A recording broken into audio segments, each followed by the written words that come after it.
قرآن مجید میں رب تبارک و تعالیٰ نے ارشاد فرمایا اقیم الصلاۃ، نماز قائم کرو۔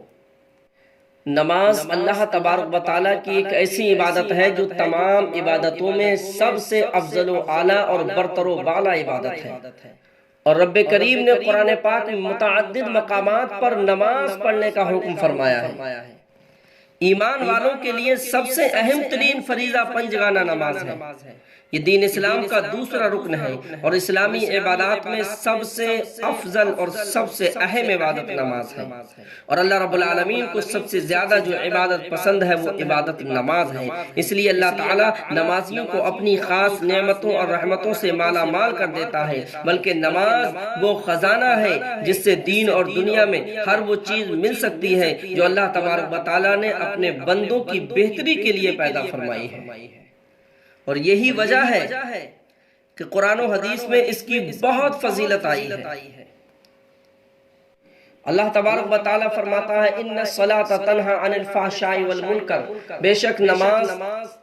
بے حیائی اور بری باتوں سے روک دیتی ہے، نماز بے حیائی اور بری باتوں سے دور رکھتی ہے، نماز پڑھنے والا جھوٹ سے بچتا ہے، نماز پڑھنے والا غیبت اور چغلی سے بچ جاتا ہے، نماز جو ہے اپنے پڑھنے والوں کو تمام برائیوں سے دور رکھتی ہے۔ نماز اللہ کی ایسی عبادت ہے جس کے بارے میں رب کریم خود قرآن پاک میں ارشاد فرماتا ہے یا ایھا الذین آمنوا استعینوا بالصبر والصلاۃ، اے ایمان والو نماز اور صبر سے مدد چاہو۔ نماز وہ عبادت ہے جس کے بارے میں رب کے پیارے حبیب صلی اللہ تعالی علیہ وسلم نے ارشاد فرمایا الصلاۃ عماد الدین، نماز دین کا ستون ہے۔ نماز وہ عظیم الشان عبادت ہے جس کے بارے میں رب کے پیارے حبیب صلی اللہ تعالی علیہ وسلم ارشاد فرماتے ہیں الصلاۃ معراج المؤمنین، نماز مومن کی معراج ہے۔ نماز ایسی عظیم الشان عبادت ہے جس کے بارے میں رب کے پیارے حبیب صلی اللہ تعالی علیہ وسلم نے ارشاد فرمایا قرۃ عینی فی الصلاۃ، میری آنکھوں کی ٹھنڈک نماز میں ہے۔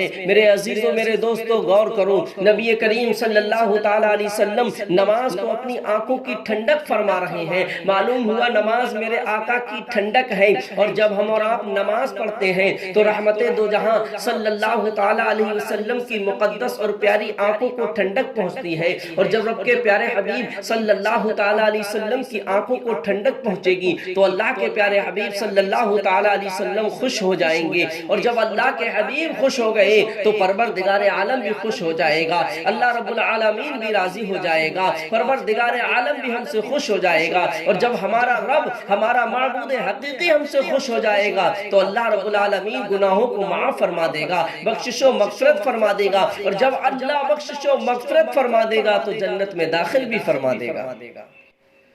لیکن میرے عزیزو آج ہمارا حال یہ ہے کہ مسجد سے اذان کی آواز آتی ہے اور ہم ایسے ہو جاتے ہیں جیسے ہم نے وہ آواز سنی ہی نہیں ہے۔ آج ہم نماز سے دور ہو گئے، آج اللہ کی عبادت کو ہم نے ترک کر دیا، آج ہم مسجدوں سے دور ہو گئے، اللہ کی عبادت سے ہم غفلت میں اپنی زندگی گزار رہے ہیں۔ آج اللہ تبارک و تعالیٰ کی ہمیں عبادت کی توفیق نہیں۔ جب جمعے کا دن آتا ہے نہا دھو کر اچھے کپڑے پہن کر مسجد میں چلے جاتے ہیں، کیا کرنے جا رہے ہیں؟ نماز جمعہ پڑھنے جا رہے ہیں۔ میں پوچھتا ہوں میرے عزیزوں میرے دوستو، آج جمعے کے دن نماز کا اتنا اہتمام، کیا باقی دن اللہ تبارک و تعالیٰ نے نماز فرض نہیں فرمائی ہے؟ یاد رکھو اللہ رب العالمین نے ہر عاقل بالغ مرد عورت پر 5 وقت کی نماز کو فرض فرمایا ہے، جس میں کسی کے لیے کوئی چھوٹ نہیں ہے۔ چند ایام ہے جن میں ماں اور بہنوں کے لیے گنجائش رکھی گئی ہے، ان کے لیے چند دنوں کے لیے چھوٹ ہے، اس کے علاوہ ماں اور بہنوں پر بھی کبھی نماز معاف نہیں ہے۔ آج جمعے کی نماز کے لیے ہم اتنا اہتمام کرتے ہیں، نہا دھو کر کے پہلے سے پہلے مسجد میں پہنچ جاتے ہیں۔ میرے عزیزوں میرے دوستوں آج ہم جمعے کی نماز ادا کرنے کے لیے تو جا رہے ہیں، کیا ہم نے نماز فجر پڑھی ہے؟ کیا ہم نے نماز ظہر کو پڑھا ہے؟ کیا روزانہ ہم 5 وقت کی نماز پڑھتے ہیں؟ نہیں پڑھتے ہیں۔ ذرا یہ بتائیے کہ آج جمعے کے دن نماز کا اتنا اہتمام کیوں؟ آج جمعے کا دن ہے، کیا ہم اللہ تبارک و تعالیٰ کا دیا ہوا رزق صرف جمعے کے دن کھاتے دکھاتے ہیں کہ اللہ تبارک و تعالیٰ کا پیدا کیا ہوا ہم جو پانی ہے وہ جمعے کے دن پیتے ہیں، کہ اللہ کی پیدا کی نعمتوں سے ہم جمعے کے دن لطف اندوز ہوتے ہیں، کہ اللہ تبارک و تعالیٰ کی زمین پر ہم جمعے کے دن چلتے ہیں، کہ اللہ رب العالمین کی دی ہوئی نعمتیں ہم جمعے کے دن استعمال کرتے ہیں۔ ہم ہر وقت اللہ تبارک و تعالیٰ کی نعمتوں میں گھرے ہوئے ہیں، ہر وقت اللہ کی زمین پر چل رہے ہیں، تو ہمیں چاہیے کہ ہر وقت اللہ رب العالمین کا ذکر کریں، اللہ کی عبادت کریں، اور جو اللہ نے 5 وقت کی نماز کو فرض فرمایا ہے اس کو کسی بھی حالت میں اپنے ہاتھ سے جانے نہ دیں، چھوٹنے نہ دیں۔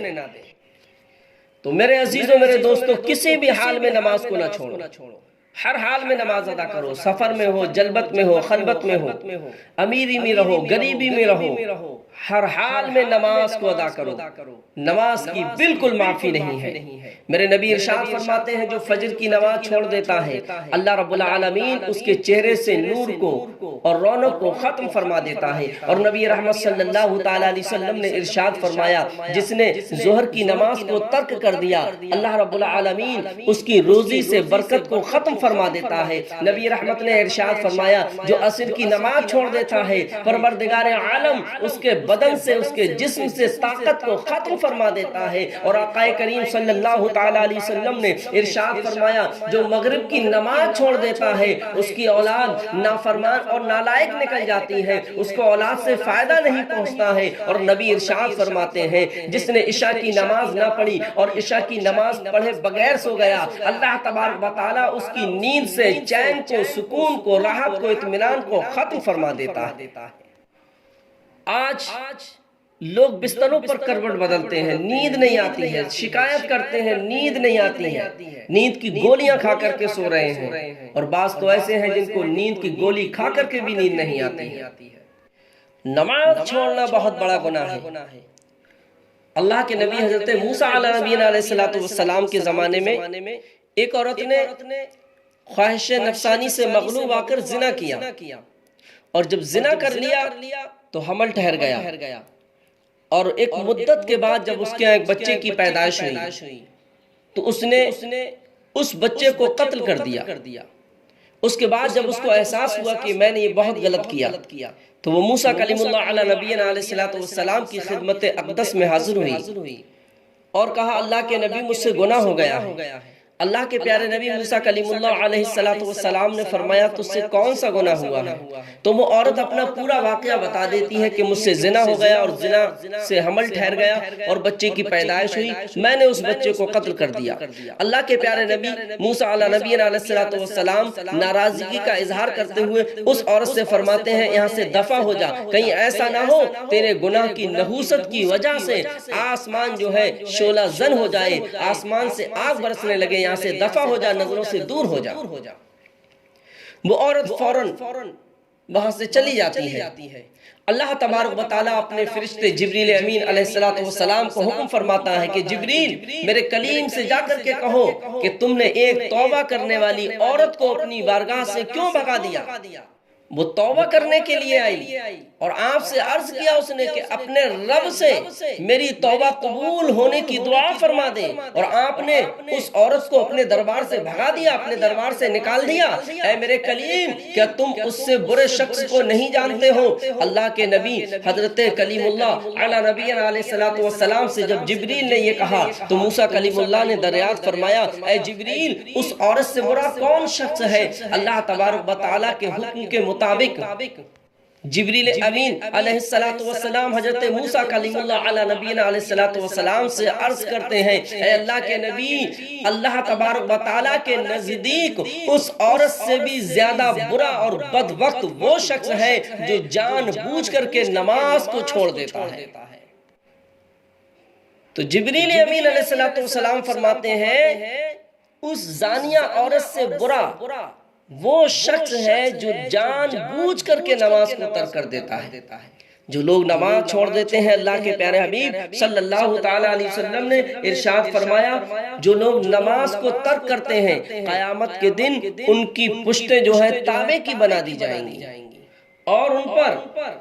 ذلت و ندامت اور رسوائی اور شرمندگی ہوگی۔ اور اس کے باعث وہ اپنی گردنوں کو جھکائے ہوئے ہوں گے۔ قیامت کے دن جب اللہ تبارک و تعالیٰ سجدے کا حکم فرمائے گا تو وہ لوگ جو دنیا میں اللہ رب العالمین کی عبادت کرتے تھے، نماز پڑھتے تھے، رب کی بارگاہ میں سروا سجود رہتے تھے، وہ تمام کے تمام سجدے میں چلے جائیں گے۔ اور جو لوگ دنیا میں نماز نہیں پڑھتے تھے ان کی گردنیں جو ہیں وہ جھکی ہوں گی اور وہ چاہیں گے کہ ہم بھی سجدے میں چلے جائیں، شرمندگی سے گردنیں جھکی ہوں گی، چاہیں گے کہ ہم بھی سجدہ کرنے، لیکن اللہ تبارک و تعالیٰ ان کی پشتوں کو تابع کی بنا دے گا، وہ سجدہ نہیں کر سکیں گے۔ پتہ چل جائے گا میدان محشر میں یہ وہ لوگ ہیں جو دنیا میں اللہ رب العالمین کی عبادت نہیں کرتے تھے، جو دنیا میں نمازوں سے دور تھے، جو دنیا میں مسجدوں سے دور تھے، جو اللہ کی بارگاہ میں سروا سجود نہیں رہتے تھے، یہی وہ ذلیل و خوار لوگ ہیں۔